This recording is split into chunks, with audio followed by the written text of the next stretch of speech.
और शांति। आज की अव्यक्त मूल्य है परिवर्तन का आधार दृढ़ संकल्प। आज सब पुरुषार्थी आत्माओं को देख खुश हो रहे हैं बाकी में, क्योंकि जानते हैं यही श्रेष्ठ आत्माएं सृष्टि को परिवर्तन करने के निमित्त बनी हुई। तो स्वयं को पहचाने कि आप आधार हो सृष्टि परिवर्तन का, आप निमित्त बने हुए हैं सृष्टि परिवर्तन का। तो कितनी श्रेष्ठ आत्मा है आप।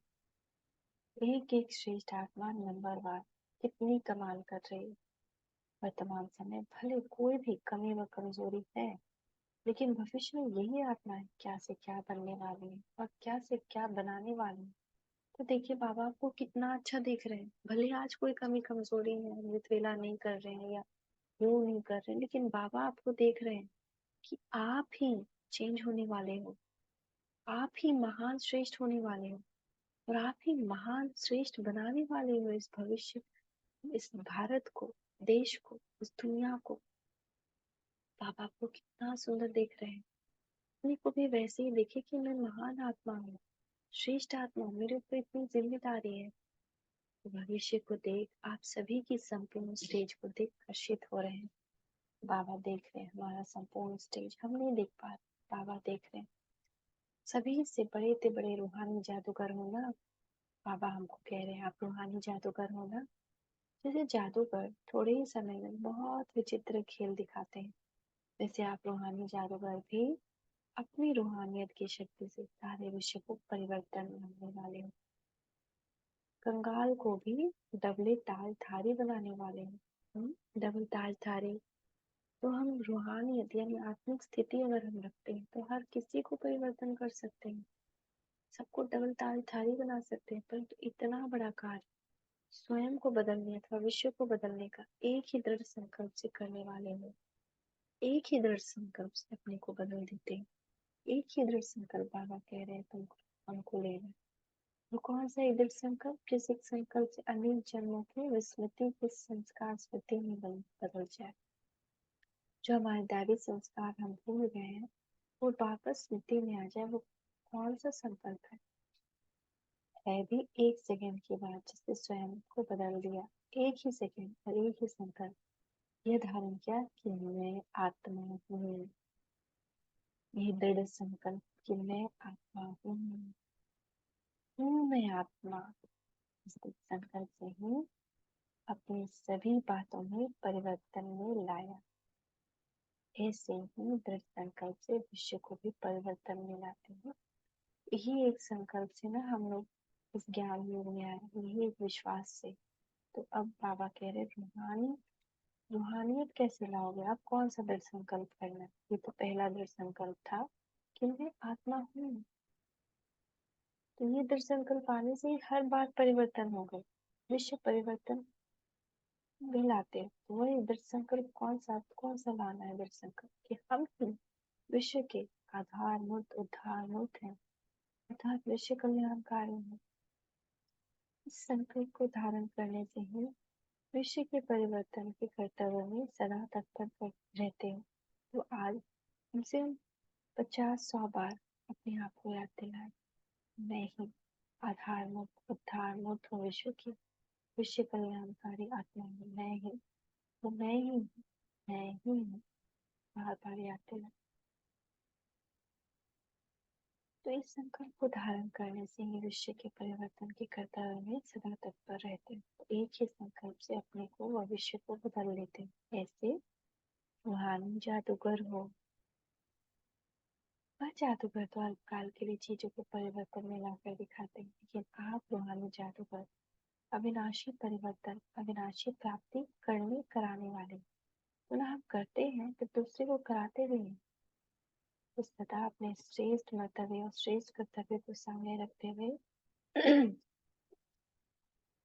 हर संकल्प व कर्म करो, तो कोई भी संकल्प व कर्म व्यर्थ नहीं होगा। तो बड़ा बड़ा लिखते हैं, मैं ही विश्व की आधार मूर्त उद्धार मूर्त विश्व कल्याणकारी आत्मा हूँ।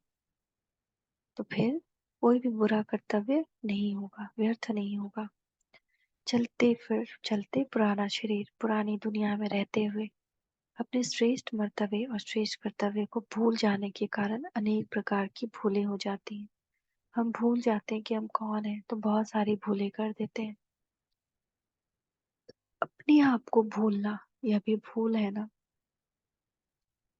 रात होते होते भूल जाते हैं कि हम कौन है। और कोई कोई योग भी ना, ऐसा योग होता है कि उससे कुछ अनुभव ही नहीं होती। हम सोच रहे थे रात से योग स्टार्ट करें अपना, जो बहुत स्ट्रांग हो। जो अपने आप को भूलता है वो अनेक भूलों के निमित्त बन जाते हैं। इसलिए अपने मर्तबे को सदैव सामने रखो। जैसे सच्चे भक्त लोग जो होते हैं वह भी दुनिया की तुलना में, जो दुनिया वाले नास्तिक अज्ञानी लोग विकर्म करते हैं, विकार के वश होते हैं, उनसे काफी दूर रहते हैं। क्यों? कारण क्या होता है? जो नौधा अर्थात सच्चे भक्त होते हैं वो सदैव अपने सामने अपने इष्ट को रखते हैं। उनको सामने रखने से कई बातों में सेफ रह जाते हैं और कई आत्माओं से श्रेष्ठ बन जाते हैं। जो नौधा भक्ति करते हैं वो फालतू की सभा में नहीं बैठते हैं, उनको देखेंगे तो, है ना। श्रेष्ठ तभी वो क्या बन जाते हैं? श्रेष्ठ बन जाते हैं। उनको अपने इष्ट दिखाई देते हैं। जब भक्त भी भक्ति द्वारा इष्ट को सामने रखने से नास्तिक और अज्ञानी से श्रेष्ठ बन जा सकते हैं, तो ज्ञानी तो आत्माएं सदा अपने श्रेष्ठ कर्तव्य और कर्तव्य को सामने रखे तो क्या बन जाएंगी? श्रेष्ठ से श्रेष्ठ आत्माएं बन जाएंगी ना। तो अपने आप से पूछो, देखो कि सदा अपना मर्तबा और कर्तव्य सामने रहता है।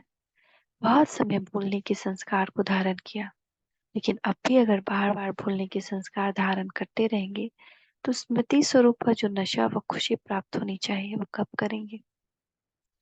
स्मृति स्वरूप का सुख व स्मृति स्वरूप की खुशी का अनुभव क्यों नहीं होता? उसका मुख्य कारण यही है कि अभी तक सर्व रूपों से नष्टो मोह नहीं हुए हैं। मोह अभी भी है कहीं कहीं, इसलिए हम उस स्मृति को भूलकर जो बाबा हमको दे रहे हैं इस स्मृति में आ जाते हैं कि ये मेरा है, ये मेरा है। नष्टो मोह नहीं हुए हैं। नष्टो मोह है तो फिर भले कितनी भी कोशिश करो लेकिन स्मृति स्वरूप में आ जाएंगे। तो पहले नष्टो मोह कहाँ तक हुए ये अपने आप को चेक करो। बार बार देह अभिमान में आना ये सिद्ध करता है कि देह की ममता से परे नहीं हुए व देह के मोह को नष्ट नहीं किया। नष्टो मोह न होने के कारण समय और शक्तियां जो पाप द्वारा वर्ष से भी प्राप्त हो रही हैं उन्हों को भी नष्ट कर देते हैं, काम में नहीं लगा सकते।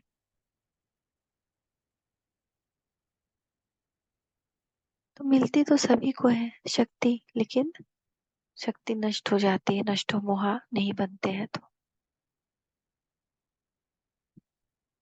तो जब बच्चे बने तो जो भी बाप की प्रॉपर्टी है वर्षा है उसके अधिकारी बनते हैं।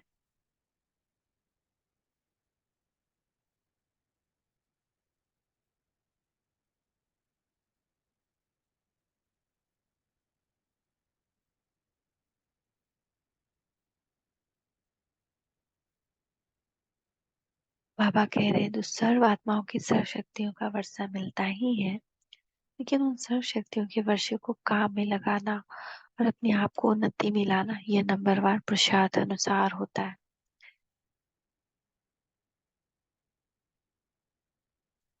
इसीलिए बेहद के बच्चे और वर्षा हद को लेवे तो क्या कहेंगे? बेहद मर्तबे के बजाय हद का वर्षा व मर्तबा लेना ये बेहद के बच्चों का कर्तव्य नहीं है। कभी भी अपने आप को बेहद के वर्षे के अधिकारी बनाओ। अधिकारी कभी अधीन नहीं होता, अपनी रचना के अधीन नहीं होता। अपनी रचना के अधीन होना इसको अधिकारी कहेंगे। अपनी रचना कौन है ना? अपने संबंध हमने बनाए ना, तो वो हमारी रचना है। तो उन रचना के अधीन हो जाना, मोह में आ जाना, तो इसको अधिकारी नहीं करेंगे। तो बार बार विस्मृति में आने से ही अपने आप को कमजोर बना देते हो। कमजोर होने के कारण छोटी सी बात का सामना नहीं कर पाते। तो यही बात मेरे मन में भी चल रही थी कि सुबह से शाम तक ठीक रहते हैं, फिर एक छोटी सी बात होती है, फिर वही बात इतनी बड़ी क्यों लगने लगती है, जिसे सहन ही नहीं कर सकते। तो आज बाबा वो क्लियर कर रहे हैं कि नष्टो मोहा नहीं बने हो। मोह अटका हुआ है, देह में अभिमान में हो, इसीलिए कमजोर हो जाते हो, शक्ति यूज नहीं कर पाते, अधिकारी नहीं बन पाते, अधीन हो जाते हो। तो छोटी सी बात का भी सामना नहीं कर पाते हो। तो आधे कल्प के लिए इन विस्मृति के संस्कारों को विदाई दो। आज बाप दादा भी अपने सभी से प्रतिज्ञा कराते हैं।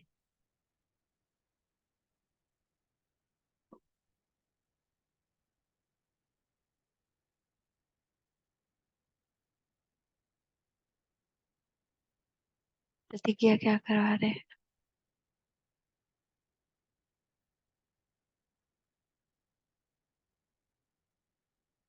जैसे आप लोग दुनिया वालों को चैलेंज करते हो ना कि विनाश में 4 वर्ष है, तो क्या 4 वर्ष के लिए भी अपने आप को सत्य प्रधान नहीं बना सकते हो?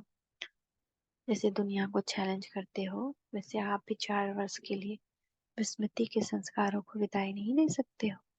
दुनिया को चैलेंज करने वाले स्वयं अपने लिए 4 वर्ष के लिए माया का चैलेंज नहीं कर सकते हो।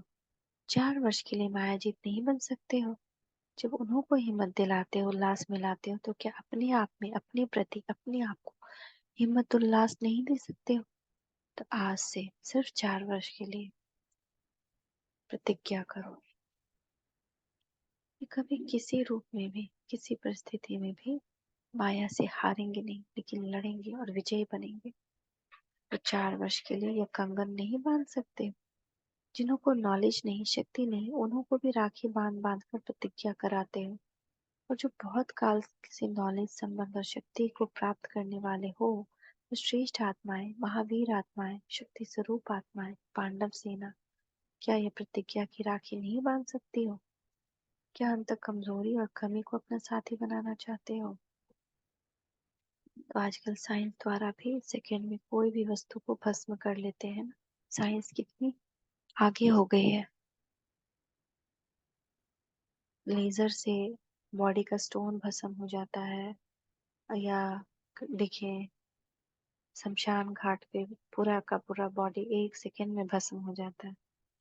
तो नॉलेजफुल मास्टर सर्वशक्तिमान 1 सेकंड के दृढ़ संकल्प से और प्रतिज्ञा से अपनी कमजोरियों को भस्म नहीं कर सकते हो। वह भी सिर्फ 4 वर्ष के लिए कह रहे हैं। 4 वर्ष की प्रतिज्ञा सहज व मुश्किल। आज हम प्रतिज्ञा कर ले, न हम माया से हारेंगे और न ही दिल शिकस्त होंगे।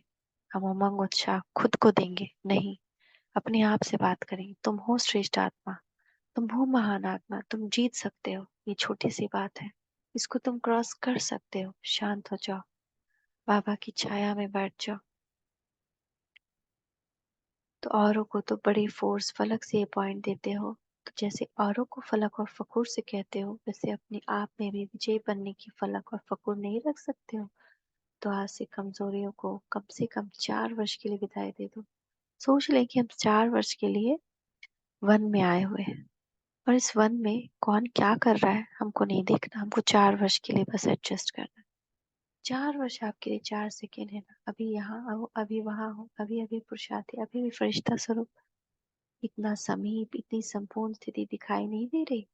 जब समय इतना नजदीक है, तो संपूर्ण स्थिति भी नजदीक है। इससे भी पुरुषार्थ में भले भरेगा, बल भरेगा। जैसे कोई को मालूम पड़ जाता है ना कि मंजिल अभी सिर्फ इतनी सी दूर है, बस थोड़ी दूर और चलना है, मंजिल पर पहुंचने की खुशी में सब बात भूल जाते हो। तो ये जो चलते चलते पुरुषार्थ में थकावट व छोटी छोटी उलझनों में फंसकर आलस्य में आ जाते हो, उन सभी को मिटाने के लिए अपने सामने स्पष्ट समय और समय के साथ साथ अपनी प्राप्ति को रखो, तो आलस्य व थकावट मिट जाएगी। बस 4 वर्ष। जैसे हर वर्ष का सर्विस प्लान बनाते हो, वैसे हर वर्ष में अपनी चढ़ती कला व संपूर्ण बनने का व श्रेष्ठ संकल्प व कर्म करने का भी अपने आप से, अपने आप के लिए प्लान बनाओ। और प्लान के साथ हर समय प्लान को सामने देखते हुए प्रैक्टिकल में लाते जाओ। अच्छा, ऐसे प्रतिज्ञा कर अपने संपूर्ण स्वरूप को और बाप को प्रत्यक्ष करने वालों को नमस्ते। तो बाप आपको नमस्ते कर रहे हैं। हम बच्चों की भी हमको ऐसे संपूर्ण और हमें प्रत्यक्षता के निमित्त बनाने वाले बाप दादा को याद, प्यार, गुड मॉर्निंग, नमस्ते बाबा, नमस्ते।